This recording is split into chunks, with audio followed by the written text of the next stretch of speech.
Dear student, today one question from physics. आपके सामने मैं लाया हूँ IIT मेन 2019 का ये क्वेश्चन है और ये क्वेश्चन है इलास्टिसिटी चैप्टर का, है ना। प्रॉपर्टीज ऑफ सॉलिड एक चैप्टर है जिसमें आपको इलास्टिसिटी के बारे में पढ़नी है। इलास्टिसिटी क्या होती है? The property of any material to regain its own configuration if it is deformed by any deforming force। अगर आप किसी मटेरियल पे फोर्स अप्लाई करते हो, उसको डिफॉर्म करने की कोशिश करते हो, तो इलास्टिसिटी उसके अंदर की जो प्रॉपर्टी है वो चाहता है कि वो अपना ओरिजिनल आकार वापस प्राप्त कर ले। ओके, और ये इसका रीजन मैंने पिछले वीडियो में भी आपको बताया था कि इलास्टिसिटी का मेन रीजन क्या होता है कि हर मटेरियल छोटे छोटे पार्टिकल से बनी होती है, चाहे वो एटम का हो या मॉलिक्यूल्स का हो। वो हर एटम हर मॉलिक्यूल एक दूसरे को अट्रैक्ट करता है और एक बाइंडिंग फोर्स से बंधा हुआ है। तो अगर आप उसे डिस्टर्ब करोगे, उसे डिफॉर्म करोगे, उसके कॉन्फ़िगरेशन को बदलना चाहोगे, तो वो जो पार्टिकल्स है जो वेल अरेंज्ड है, स्टेबल फॉर्म में है, सारे फोर्स एक पार्ट एटम पे दूसरे एटम, एक मॉलिक्यूल पे दूसरे मॉलिक्यूल, इस तरीके से हर एटम हर मॉलिक्यूल एक दूसरे को होल्ड किए हुए हैं, एक बाइंडिंग फोर्स से जकड़े हुए हैं। और उसे अगर आप थोड़ा सा भी डिस्टर्ब करोगे तो वो फिर वो अपना ओरिजिनल कॉन्फ़िगरेशन प्राप्त करने की कोशिश करेगा। जिस तरीके से एक स्प्रिंग मॉडल है ना, आप देखोगे कि मान लो कि बहुत सारे एटम्स है, बहुत सारे पार्टिकल्स है, वो सब एक दूसरे से स्प्रिंग से बने हुए हैं और वो एक पार्टिकुलर अरेंजमेंट में फॉर्म हो गए हैं, बन गए हैं। अब उस फॉर्म को थोड़ा सा भी खींचतान करोगे तो देखोगे कि एक स्प्रिंग कॉम्प्रेस हुआ तो दूसरा स्प्रिंग एक्सपैंड हुआ, और छोड़ोगे तो फिर वापस उसी फॉर्म में वो आ जाएगा। ठीक वैसा ही कुछ कंसेप्ट होता है एटम्स और मॉलिक्यूल्स के बीच में। किसी भी मटेरियल, किसी भी सॉलिड में आप देखोगे ऐसा होता है।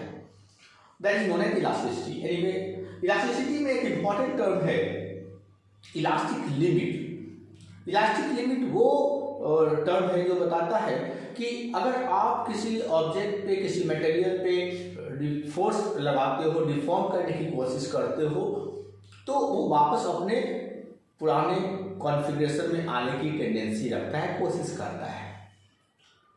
अलग अलग मटेरियल अलग तरीके से व्यवहार करते हैं, है ना। अलग अलग मटेरियल अलग अलग तरीके से व्यवहार करते हैं। कुछ मटेरियल अच्छे इलास्टिक होते हैं, क्विकली बहुत तेजी से अपना ओरिजिनल कॉन्फ़िगरेशन पूरा का पूरा एग्जैक्ट प्राप्त कर लेते हैं। उसको कहते हैं एक बेस्ट इलास्टिक है, सबसे अच्छा इलास्टिक है। क्वार्ट्ज एंड फॉस्फोर ब्रॉन्ज, इसके एग्जाम्पल्स है। ऑलमोस्ट अच्छा इलास्टिक है। लेकिन कुछ ऐसे भी मटेरियल्स होते हैं जो अपना ओरिजिनल आकार नहीं प्राप्त कर पाते, जिसे हम लोग कहते हैं प्लास्टिक है। हम बात कर रहे हैं इलास्टिक लिमिट की। इलास्टिक लिमिट का मतलब होता है अगर कोई ऑब्जेक्ट इलास्टिक बॉडी ले लो तो ऐसा नहीं है कि आप जितना मन चाहे उस पर फोर्स लगा दो वो अपना ओरिजिनल आकार प्राप्त कर लेगा, ऐसा नहीं होता है। एक लिमिट है, एक लिमिट तक ही आप उस पर फोर्स लगाओगे तो वो अपना ओरिजिनल शेप प्राप्त करेगा। अगर उससे बियॉन्ड जाओगे तो वो अपना ओरिजिनल कॉन्फ़िगरेशन नहीं प्राप्त करेगा। वो जो लिमिट है that is known as elastic limit. उसी इलास्टिक लिमिट पर ये सवाल है।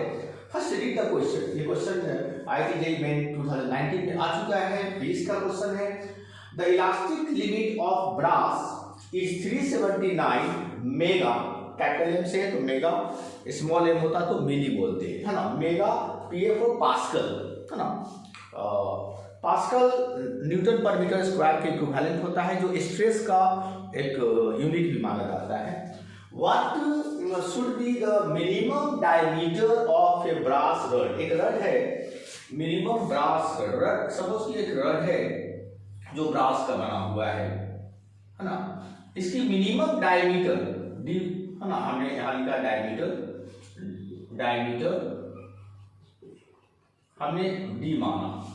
इसकी मिनिमम डायमीटर कितनी हो if it is to support a 400 newton load, ताकि इस पे अगर हम एक लोड डाल दें,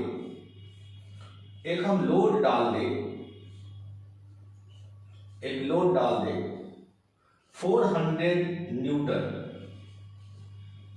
हाँ हम लोड हम डाल देते हैं 400 न्यूटन का, हम एक लोड डाल देते हैं सिंपली 400 न्यूटन का लोड हम डाल देते हैं। तो क्या होगा अगर हम इतना लोड हम डाल देते हैं 400 न्यूटन का, तो without exceeding it's elastic limit, तो इसकी डायमीटर कितनी हो, इसकी डायमीटर कितनी रखी जाए, इसकी डायमीटर कितनी रखी जाए कि ये इलास्टिक लिमिट को एक्सीड ना करे, विदाउट एक्सीडिंग इलास्टिक लिमिट, क्योंकि इलास्टिक लिमिट से बियॉन्ड जाएगा तो फिर वो वापस अपना ओरिजिनल कॉन्फ़िगरेशन नहीं प्राप्त कर पाएगा।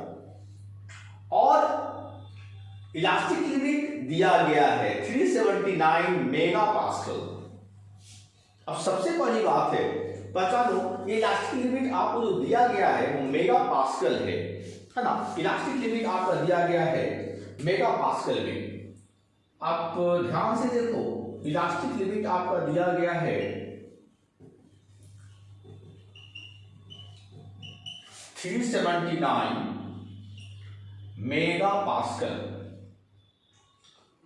मेगा मतलब क्या होता है 10⁶, हाँ कभी भी मेगा लग जाए तो 10⁶ है, किलो 10⁻³ होता है, तो जो मेगा 10⁻6 होता है। Pascal you know very well is equal to newton per metre square, और स्ट्रेस का यूनिट होता है। तो इसका मतलब है कि आपको एक इलास्टिक लिमिट का के कॉरस्पॉन्डिंग स्ट्रेस की वैल्यू दी गई है।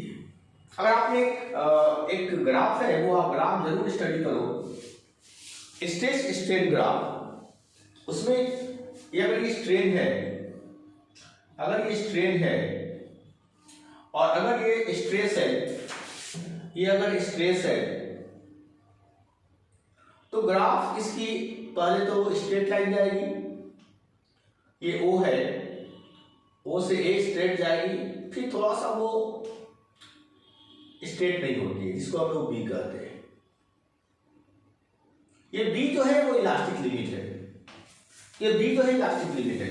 हुक्स लॉ आपने पढ़ा होगा, Hooke's law OA straight line पे फॉलो होता है अगर स्ट्रेस और स्ट्रेन डायरेक्टली प्रोपोर्शनल है OA में, लेकिन ये स्ट्रेट लाइन OA तक ही है, A से B तक ये स्ट्रेट लाइन नहीं है, सो हुक्स लॉ तो फॉलो नहीं होगा, लेकिन B is the elastic limit. अगर B पर लगा के छोड़ देंगे तो वापस अपना ओरिजिनल कॉन्फ़िगरेशन प्राप्त कर लेगा material, so B is the elastic limit.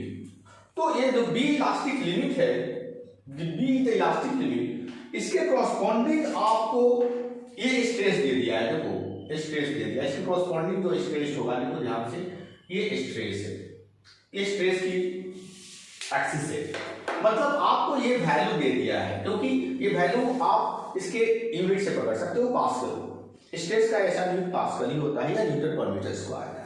मतलब आज एक तरीके से आपको ये स्ट्रेस मैक्सिमम स्ट्रेस दे दिया है जो ये होल्ड कर सकता है ना, maximum stress, that is the limit.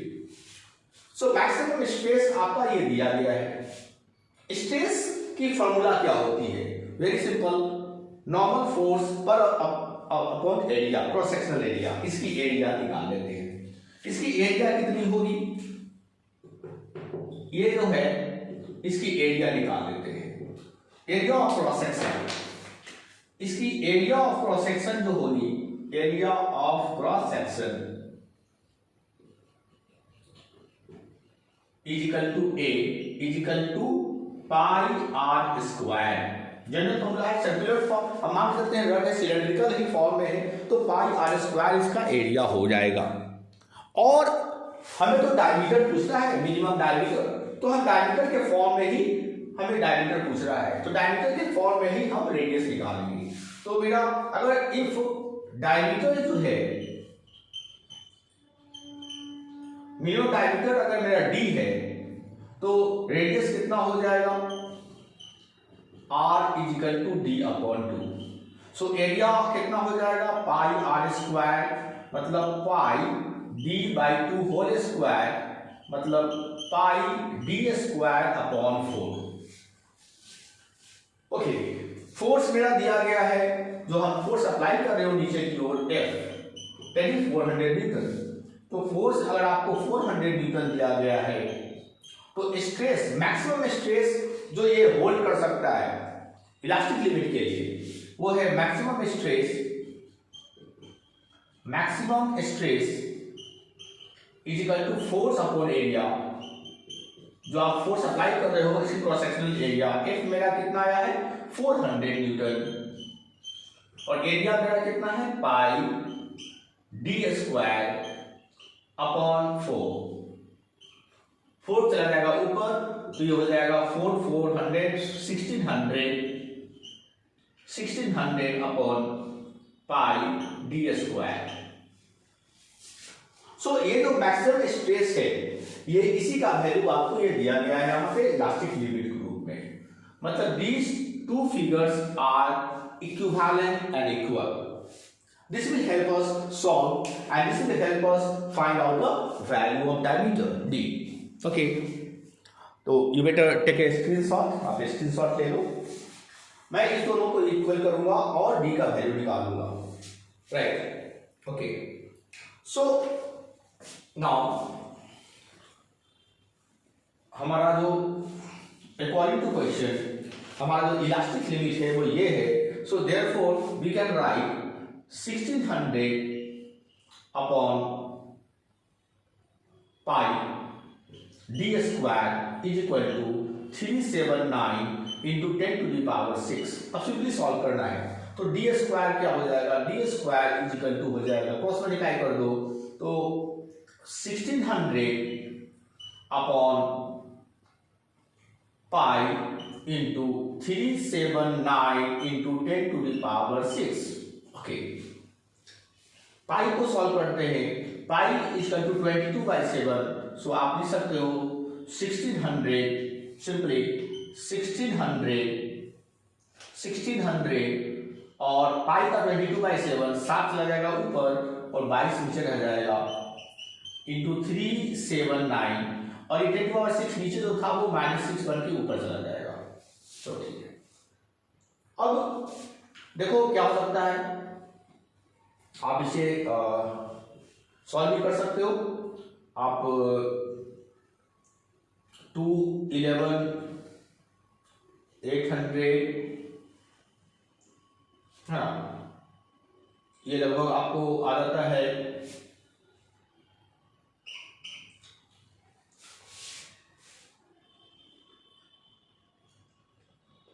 7 8 56 5600 upon 11 into 379। 11 को 379 से मल्टीप्लाई करो, 379 379 9 9 7 16 carry 1 7 8 8 3 11 carry 1 and 4 4169। So 4169 into 10 to the power -6. Okay, 10 to the power -6, 10 to the power -6। अब आप 5600 को 4169 से डिवाइड कर दो, है ना, तो क्या हो जाएगा,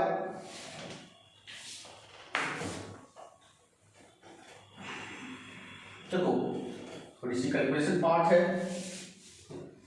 5600 को आप 4169 से डिवाइड कर दो, 1 टाइम आएगा 4169, 10 - 9 1, 9 - 6 3, और ये 4 5 - 1 4, और ये 5 - 4 1 आ जाएगा।